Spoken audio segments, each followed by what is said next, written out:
नमस्कार दोस्तों, स्वागत है आपका इंडियन अफेयर्स स्टडी में। आज की इस वीडियो में हम जानेंगे भारत का साइप्रस वार, तुर्की को बिना शोर के करारा जवाब। क्या है साइप्रस और क्यों है तुर्की की कमजोर नस? ऑपरेशन सिंदूर, एक शांत लेकिन सटीक हमला। भारत की नई रणनीति, चुप रहकर वार करना। तुर्की की बौखलाहट और भारत की चालें। और अगला टॉपिक है तुर्की, पाकिस्तान और चीन और भारत के घेरे में, भारत की खामोशी लेकिन धारदार चाल। दोस्तों, दुनिया की राजनीति अब उस मोड़ पर पहुंच चुकी है जहां हर कदम इतिहास रच सकता है, और भारत ने एक ऐसा कदम चुपचाप उठा लिया जिसने तुर्की जैसे देशों की नींदें उड़ा दी है।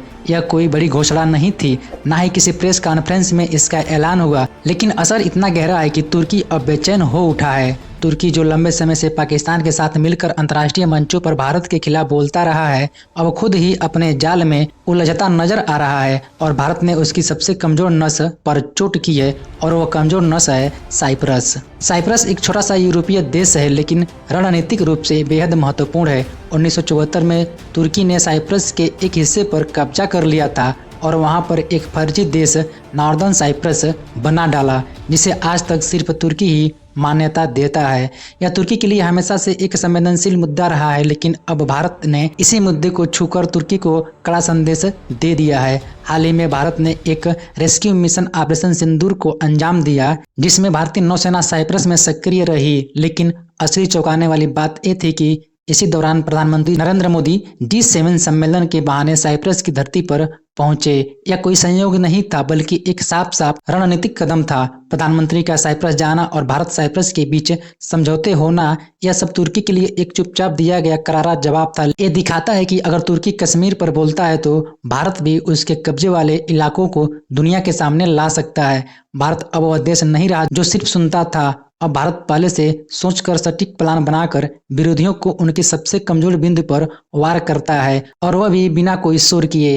इसे ही साइलेंट पनिशमेंट कहा जाता है। बिना बयान, बिना शोर, लेकिन सीधा असर। तुर्की को शायद अंदाजा नहीं था कि भारत कश्मीर के मुद्दे पर उसकी बयानबाजी का इतना सटीक जवाब देगा, लेकिन अब तुर्की यह साफ देख रहा है कि भारत यूरोप में अपने कूटनीतिक रिश्तों को मजबूत कर रहा है, खासकर साइप्रस जैसे छोटे लेकिन अहम देशों के साथ।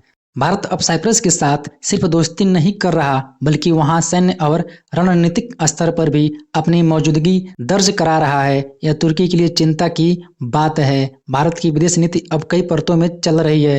पहले मेडिकल डिप्लोमेसी, जब कोविड के समय भारत ने यूरोप को वैक्सीन भेजी थी, फिर टेक्नोलॉजी और डिफेंस में साझेदारी, और अब तीसरी परत नैरेटिव कंट्रोल। भारत अब सिर्फ पॉलिसी नहीं, बल्कि दुनिया का नजरिया भी बदलने में सक्षम हो चुका है। तुर्की की हालात तो अब सामने हैं, लेकिन भारत की यह रणनीति सिर्फ तुर्की तक सीमित नहीं है। पाकिस्तान और चीन भी भारत की इस नई रणनीति से हैरान है। पाकिस्तान तो पहले ही कश्मीर और पानी के मुद्दों पर भारत से बुरी तरह पिट चुका है, और अब तुर्की की हालात भी वैसे ही दिख रही है। चीन को भी साफ संदेश मिल चुका है। भारत अब सिर्फ बॉर्डर पर नहीं, इंटरनेशनल लेवल पर भी एक्टिव और आक्रामक है।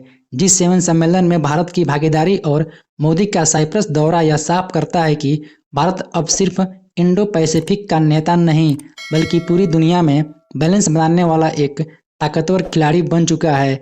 यह भारत की उसी रणनीति का हिस्सा है जो पिछले 10 वर्षों में बनाई जा रही थी। भारत ने यह दिखा दिया कि अब वह देश नहीं रहा जो सिर्फ प्रतिक्रिया देता है।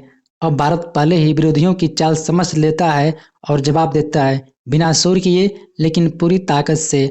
ऑपरेशन सिंदूर भारत की इसी रणनीति का हिस्सा था, एक ऐसा ऑपरेशन जिसने तुर्की को चुपचाप लेकिन गहराई से चोट दी। भारत ने बता दिया कि अब कोई भी उसके आंतरिक मामलों में बोलेगा तो भारत भी उनके पुराने जख्मों को दुनिया के सामने लाएगा। यह नया भारत है, चुप, चालाक और सबसे खतरनाक तब होता है जब मुस्कुरा कर वार करता है। आपका क्या मानना है? क्या भारत की यह रणनीति सही दिशा में है? नीचे कमेंट करके बताएं। वीडियो को लाइक और चैनल को सब्सक्राइब करना ना भूलें।